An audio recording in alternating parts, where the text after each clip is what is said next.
በመካከለኛው ምስራቅ ያለው ወቅታዊ ፖለቲካዊና ወታደራዊ ሁኔታ በአዲስ ምዕራፍ ላይ ይገኛል። ለብዙ አስርት ዓመታት በምዕራባውያን ላይ ጠንካራና የማይታጠፍ አቋም ስታሳይ የቆየችው ኢራን አሁን ላይ ያልተጠበቀና ለድርድር ክፍት የመሆን አዝማሚያ እያሳየች ትገኛለች።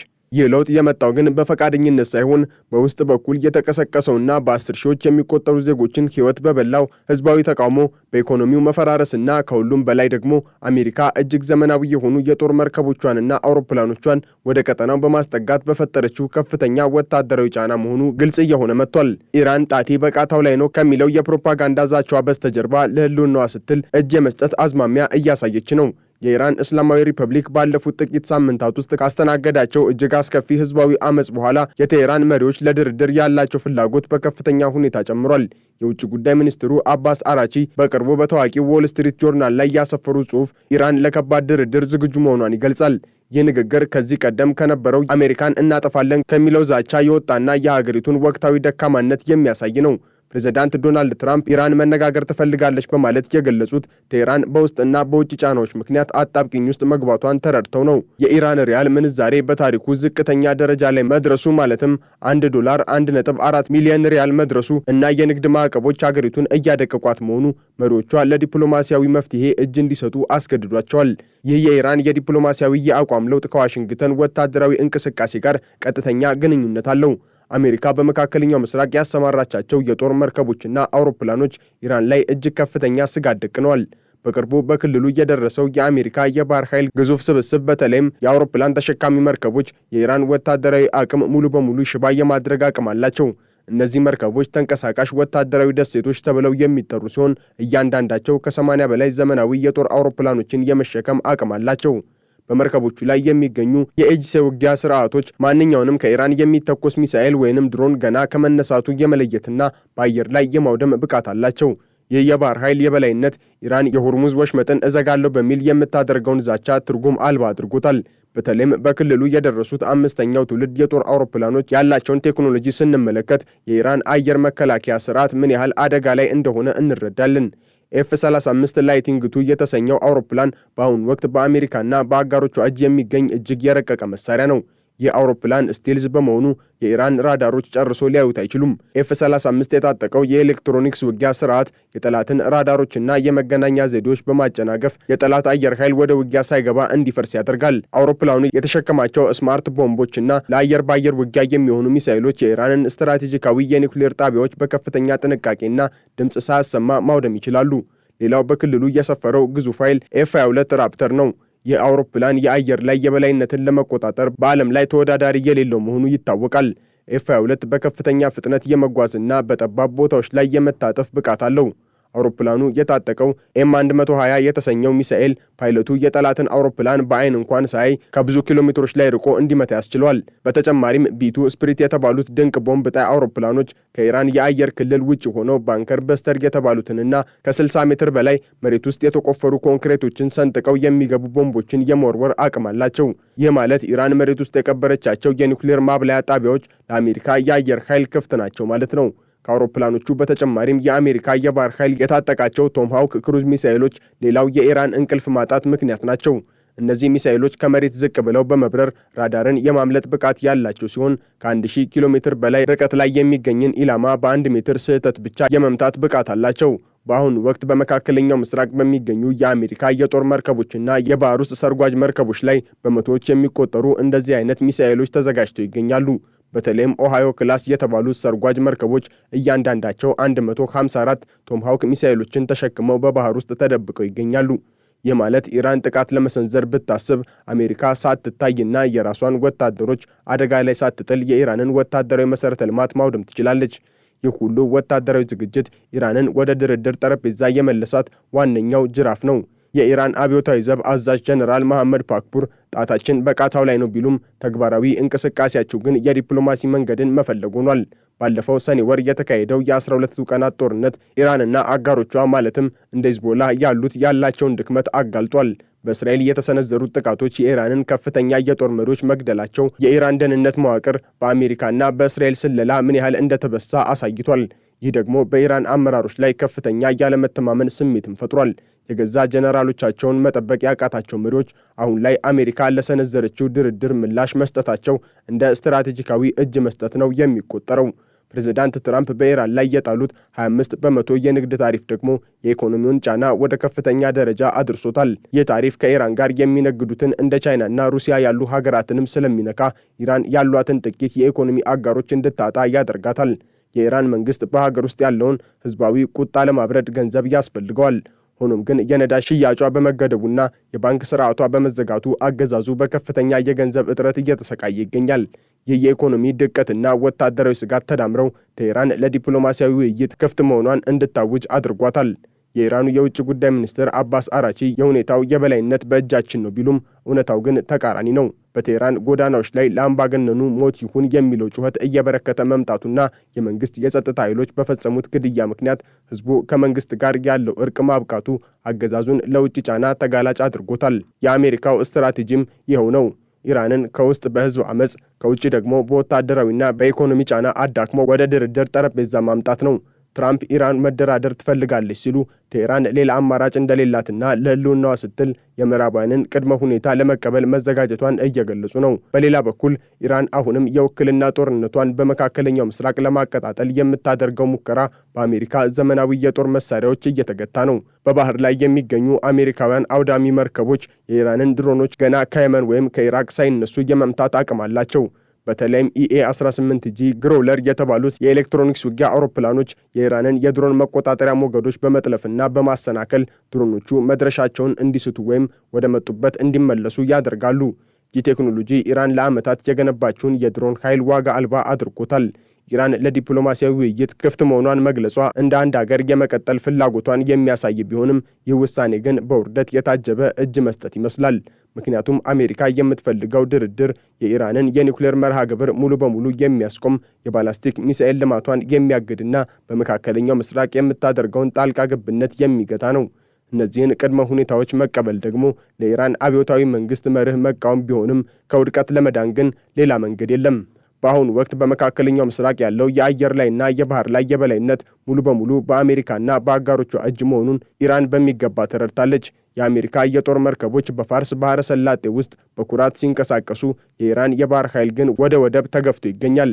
የኢራን መሪዎች ጣታችን በቃታው ላይ ነው የሚለው ዛቻ የሚደግሙት የገዛ ደጋፊዎቻቸውን ተስፋ ለማስቆረጥ እንጂ ከአሜሪካ ጋር ቀጥተኛ ጦርነት ውስጥ መግባት ማለት ራስን ማጥፋት መሆኑን ያውቁታል። ለዚህም ነው ከትዕይንቱ በስተጀርባ በኦማንና በሌሎች አደራዳሪዎች አማካኝነት ወደ ዋሽንግተን የሰላም መልእክት የሚልኩት። የኢራን እስላማዊ ሪፐብሊክ በአሁኑ ወቅት የገባበት ዲፕሎማሲያዊና ወታደራዊ አጣብቂኝ በታሪኩ አይቶት የማያውቀው አይነት ነው። ሀገሪቱ ለድርድር ክፍት መሆኗን መግለጿ ከትዕቢት ወደ ተማጽኖ የመሸጋገሯ ምልክት ብቻ ሳይሆን በዙሪያዋ የተደቀነው ወታደራዊ ኃይል ሊቋቋሙት የማይችሉት ደረጃ ላይ መድረሱን ማረጋገጫ ነው። በተለይም የአሜሪካ የጦር መርከቦችና እጅግ የረቀቁ የጦር አውሮፕላኖች በመካከለኛው ምስራቅ ባህርና ሰማይ ላይ የፈጠሩት የበላይነት ቴህራን ለዓመታት ስትገነባው የቆየችውን የመቋቋም ኃይል ወይም አክሲስ ኦፍ ሬዚስታንስ የተሰኘውን ስትራቴጂ ዋጋ አልባ አድርጎታል።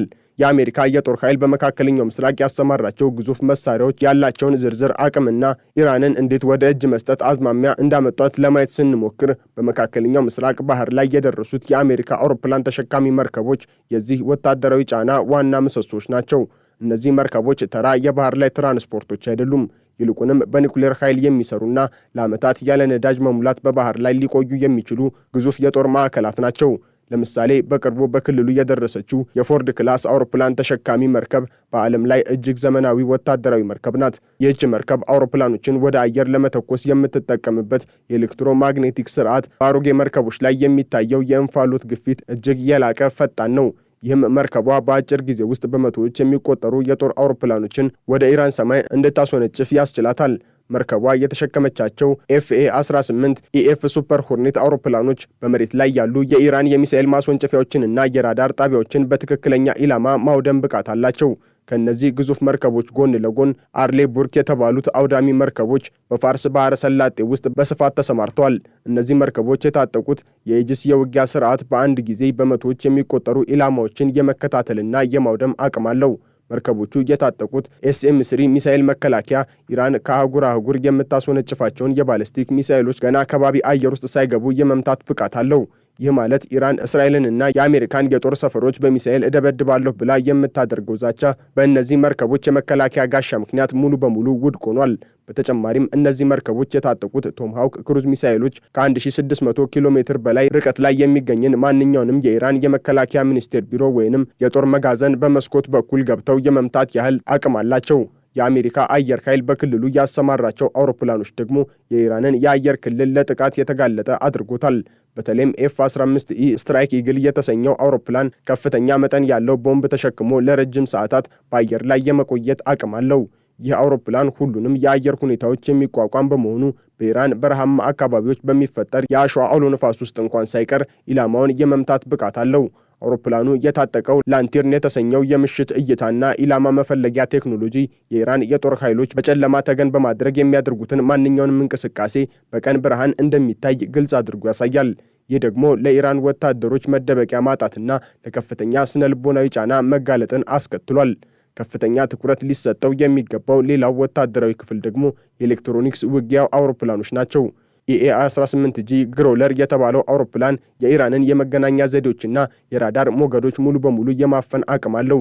ይህ አውሮፕላን በውጊያ ቀጠና ውስጥ ሲገባ የኢራን ጀነራሎች ከበታች ወታደሮቻቸው ጋር መገናኘት አይችሉም።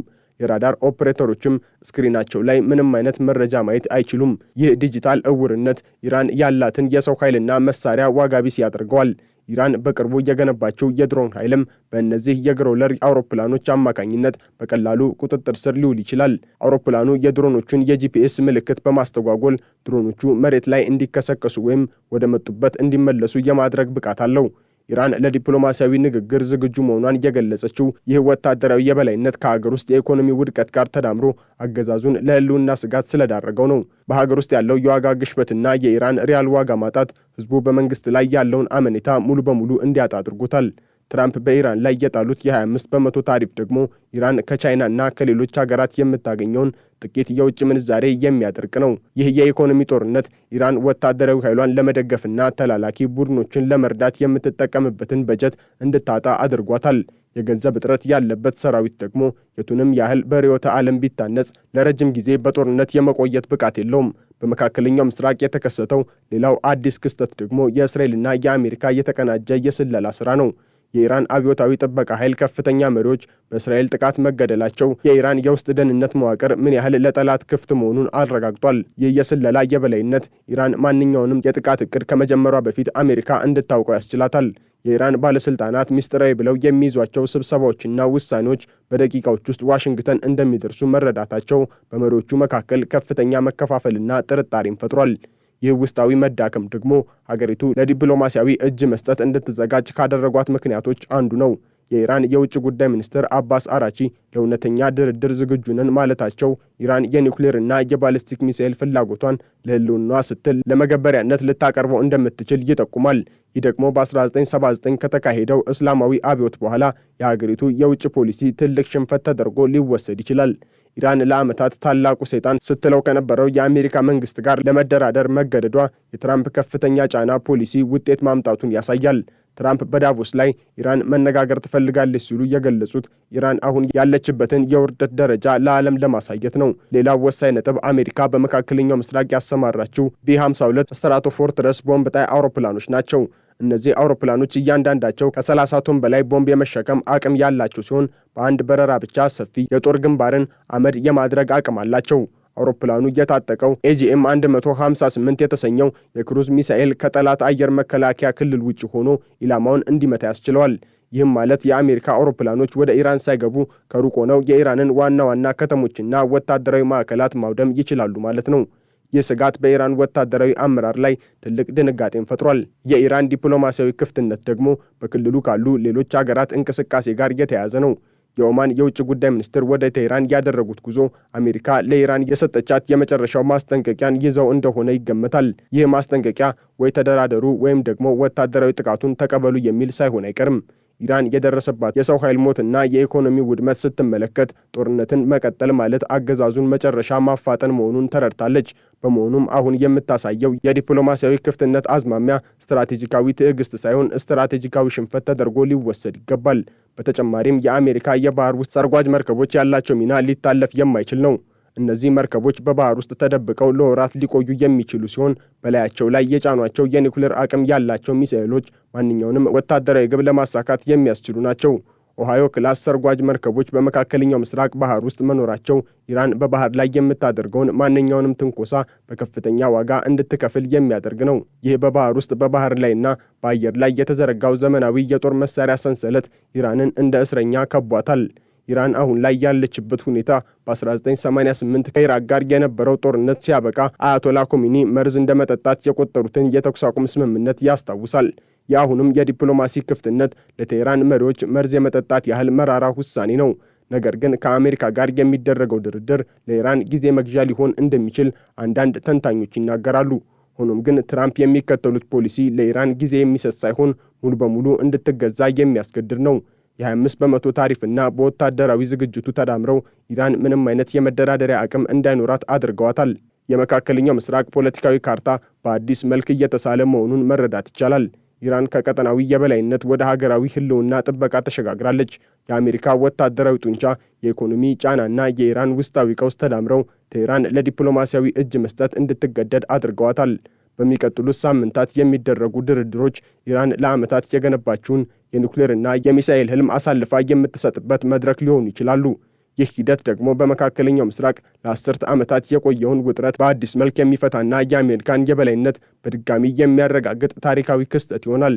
ኢራን ጣታችን በቃታው ላይ ነው እያለች ብትፎክርም እውነታው ግን እጆቿን ወደ ሰማይ አውጥታ ለድርድርና ለሰላም የምትማጸንበት ደረጃ ላይ መድረሷ ነው።